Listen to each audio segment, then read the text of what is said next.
So the CCUT is a certificate, essentially is kind of an add-on to your PhD that is meant to distinguish teaching-oriented graduate students from research-oriented graduate students. This is a guy named Scott Fraser who graduated from physics in 2011, and he said, "I believe having the UCSB certificate of blah, blah, blah tangibly benefited my job search. For my successful applications, the interviewers were impressed that I had determination and interest to pursue professional teaching training while attending a top research university. Several search committees also asked me specifically about the CCUT and what I learned from it." So anyway, there's one testimonial. There's lots of other testimonials on the website. I'll give you the links for that. There's pretty much 5 requirements to get the CCUT. Be a teaching assistant a couple of times. And essentially what that looks like is you're a TA, at some point you're giving a discussion section or running a lab or something, and haul in a camera, and and later you go in and meet with Kim or Lisa or someone and watch this footage. Oh, I never realized that actually I totally have my back to the audience the whole time. And so these people are trained at helping point out aspects of your teaching that you could maybe improve.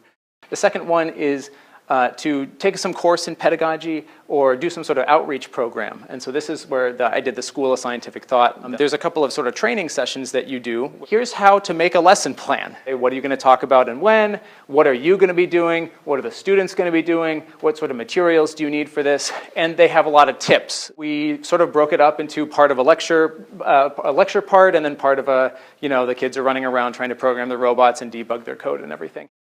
The third one is the effective use of instructional technologies. There's a lot of ways to satisfy this. Write a research paper that looks at, how do people use instructional technologies. Or you can implement a project where you have some idea that you want to try in a class that's coming up. I took an education class taught by Kim DeBacco called Blended Learning.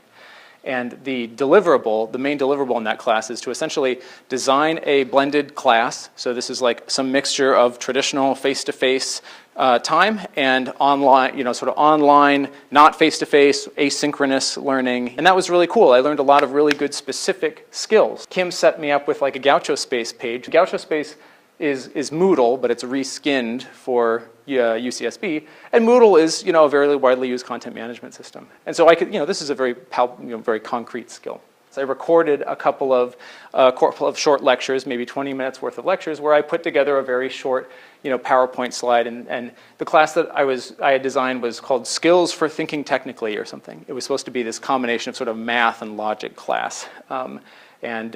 Here's the mail room in ECE, which was my main recording studio. And we also did a bunch of pedagogy, like we learned about Bloom's taxonomy of educational objectives. If you're teaching how to multiply matrices, the student has to remember just the mechanics of how you multiply, like what are the rules for how you multiply matrices. Then they have to understand why does it make sense to have it defined this way, and so on up the chain until they're figuring out things like, not all, matrix multiplication may not be invertible, and there are complicated aspects of it that they're then getting comfortable with. The biggest hurdle to get the CCUT is to teach a course as the instructor of record. And that's where I learned a lot of stuff. So the class is a programming class. We teach kids how to use the MATLAB software package. I had a lot of ideas when I was planning this class. I wanted to be able to walk around and program at the same time as, so that I could gesticulate and stuff. So I bought this 2-piece wireless keyboard, and I figured out how to sort of jam it in my pockets so that I could walk around. The keyboard kept falling out of my pockets. It was kind of embarrassing. What the kids actually really liked, they at least could see, it kind of got them excited for the class. They're like this weird professor is putting on the glasses and everything. So anyway, it was a nice opportunity to experiment with some technology that was sometimes embarrassing.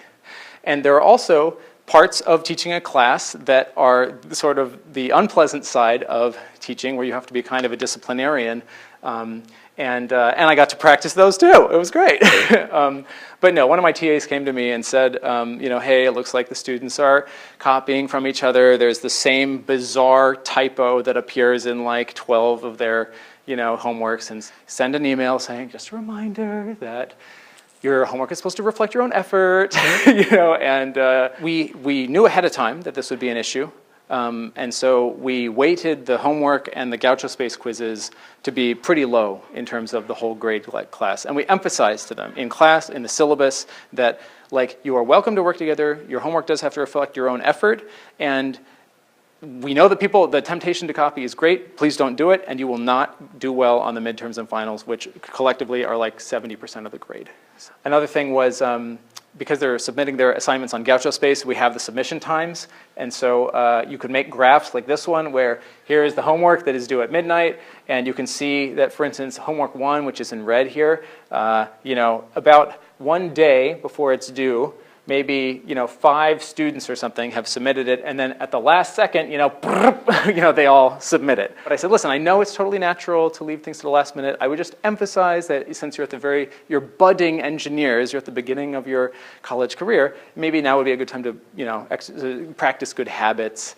And in the next homework, a few people, that message got through to a few people. Traditionally, we have not given homework solutions in this class, because then they will, pass it along to other students, obviously. There's even sites like Course Hero that you've probably heard about that essentially pay students to upload their solutions and then charge other students to get access to those solutions. So it's kind of gnarly. And so our workaround for this was using this Panopto screen recording tool. I essentially walked them through the homework solutions, and then the students can watch these solutions in their, with streaming video in their browser. This is all hosted on, UCSB servers. We have access to metadata, like which students watch the videos, how long when they watch a video, how many seconds of the video do they watch. 5/6 of the students watch less than 10% of the videos. This is not really that surprising, I guess, but I was sort of hoping that more students would watch some of it. We gave them feedback cards, what's going well and what needs improvement with the class, and I was flabbergasted to see that students wanted more in-class exercises.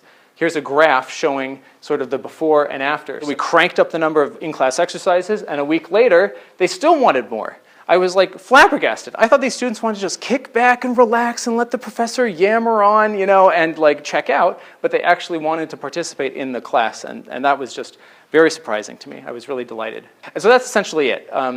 We got to execute a course, actually deal with the logistics of the course, things like plagiarism and doing feedback cards to figure out if it's valuable, and actually analyzing some of the data that we had available to figure out how we can change the course of the course. I got to explore and practice teaching as a potential career. I got some really good experience. I met a lot of really cool people along the way, people like Lisa and Kim in instructional development, and like my co-instructor, Jeff Molis in the mechanical engineering department. So now I have this nice report that I can show off and emphasize that this is something that I really like to do. So thanks very much. Yeah.